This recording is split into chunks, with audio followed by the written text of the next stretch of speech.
welcome you inside the Cabane Center alongside Scott Semanchik. I'm Mike Guerriere here on HPU College Game Day. Now, the expectations for the women's basketball team coming into this season are at an all-time high. They are number one in the standings, and one player that helped them get there, Lauren Bevis, transferring over from Gardner-Webb. She had her career-best 35 points against us, and she's coming over in the purple and white for her final season. What an addition it is for High Point. Yeah, I mean, that's an understatement, really. What an addition. This is somebody who was taking over at Gardner-Webb, was that leader of an already elite team at Gardner-Webb, coming here for her fifth year. This is going to be like the top of her game right now in her fifth year. So this is a huge help to an already very good High Point team who already had a bunch of potential even before she came over to this team. So really a great look for this year. Yeah, and she fits super well into this High Point offense. They're a high octane, love to shoot the three ball. They float around the perimeter like no other, and she is going to work super well in tandem with Nakaya Terrell. She was a second team All Big South selection, but we'll get into a little bit that later.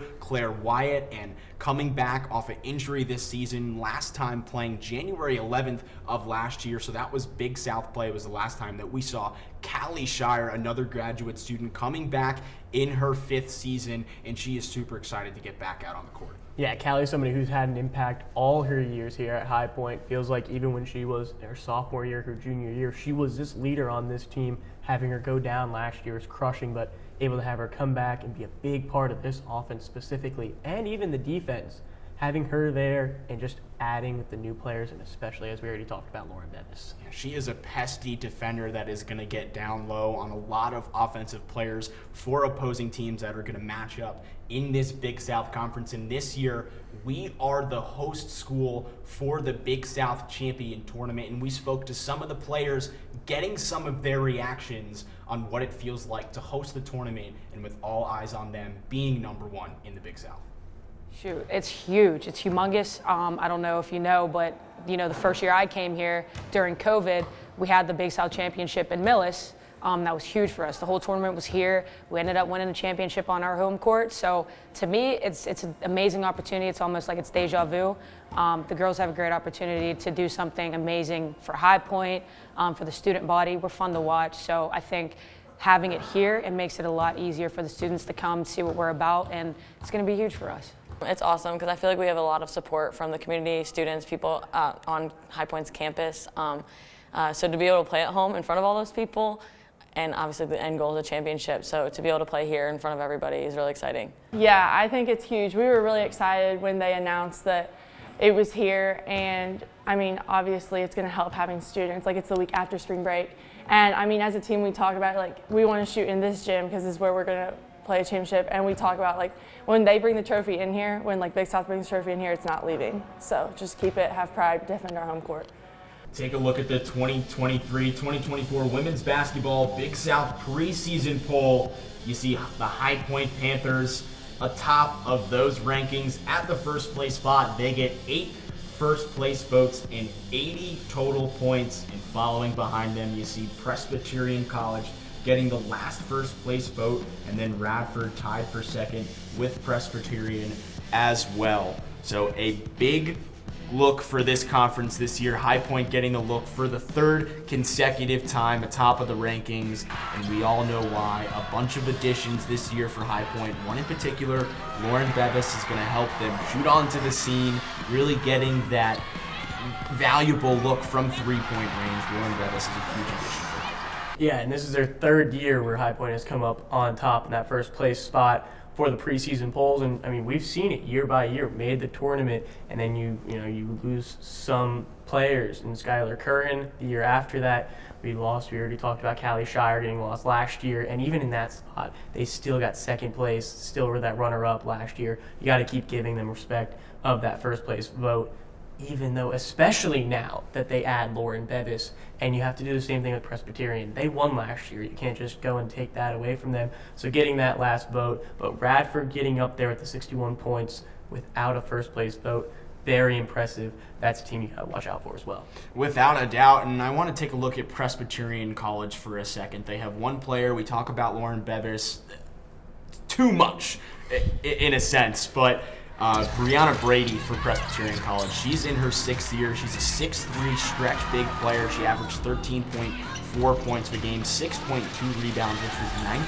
in the NCAA. So she has an ability to come back for Presbyterian, help lead the charge against the High Point team that really loves to shoot the 3-ball. They are dominant from beyond the perimeter, and having Lauren Bevis come in is a huge addition as well. And she gets a first-team All-Big South look. But another player for High Point, Nakia Terrell, gets second team, but she has the ability to play up to that first-team level. Yeah, she's just a genuine playmaker there across the team. You don't see her as much that favorable of the three, but she plays the court. She plays every position anywhere they need her to play, any type of basketball they need her to play. Nakia will play that, and we might see her, I think we can see her pushing up that first team of the season. Yeah, and the Panthers get 2 returners and 8 letter winners from that 2022-2023 squad from last season. So they have the players come back. They're used to the offense. They're used to playing for Coach Banbury, and they are used to playing in the beautiful Cobain Center. As there you see Lauren Bevis warming up for the very first time for her career debut in the purple and white, and her first time playing for the Panthers in the Cobain Center. When we come back, we're going to take a look at the High Point men's basketball season preseason rankings and a quick talk with Coach Alan Huss after these quick messages. Welcome back onto HBU College Game Day. Here we are going to take a look at an interview that our very own Darren Vaught did with the High Point men's basketball coach Alan Huss, where he takes a look at his philosophy and his expectations coming into his first head coaching job with the High Point Panthers. Coach, let's start with this. I would imagine there are some similarities to this answer as compared to when we talked in the spring. There are probably some differences now that you're more settled, know what you've got. How will you define success in year number 1 of not only your High Point tenure, but this is year 1 of your own personal journey, your head coaching tenure? That's difficult. I could start with daily improvement, especially this time of year. I think you said that I know what I have at this point, or we know what we have, probably is a better way to say it. With daily improvement comes wins, more oftentimes than losses. Ultimately, I know that that's what I'm judged on. But I think just in the short term, just daily improvement. And we've got a variety of areas we need to improve upon as a team. And I think we've begun our process of doing just that. Let me pull back the scope. We'll start where it started. The process of becoming the new men's basketball head coach at High Point University. How did this come about? How did this opportunity get on your radar, and what ultimately led to, okay, this is going to be the right fit for me at this moment? I think it's really simple. Anywhere you stand on this campus, it's impossible to look in any direction and not see excellence. I think when you're trying to put together a program or start a program or build a program, you got to look for excellence in other areas, because typically if it exists in other places, the potential exists in your particular area. I'm curious, over the years, was there anything in your over the years of preparation that deliberately assigned to, hey, this is for when I'm a head coach? Yeah, I'm almost embarrassed to tell you I probably had a little too much. You have the opportunity and you work for different people, you have different bosses. For me, I've worked inside of athletics, outside of athletics, and in admission offices and advancement offices and different things. And so, yes, I mean, you collect styles, you collect what to do, what not to do at times, and then all the way down to very intricate details. And fortunately, I had I'd saved quite a bit of it. I think the other thing that maybe was interesting is a couple of different times when I was at Creighton, I was named the interim coach. It's not quite the same. It's kind of like wearing somebody else's shoes. You're just trying not to mess them up. And Coach Mack obviously had laid an unbelievable foundation. I was just sitting there trying to make sure I didn't do anything all that different to what he would do in those situations. And ultimately, that's what I'm trying to do now. I mean, he's one of the great college basketball coaches, maybe of all time.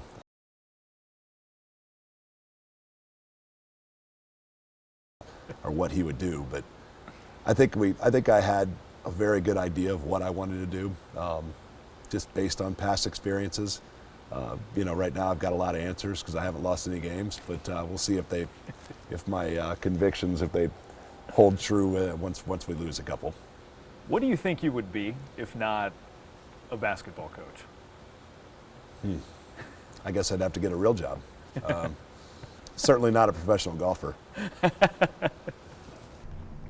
Well, I think we can both agree with Coach Allen Huss there that the golf game is not really all there, but I think my 18 birdies app may say otherwise. Yeah. A little bit of a white lie here and there.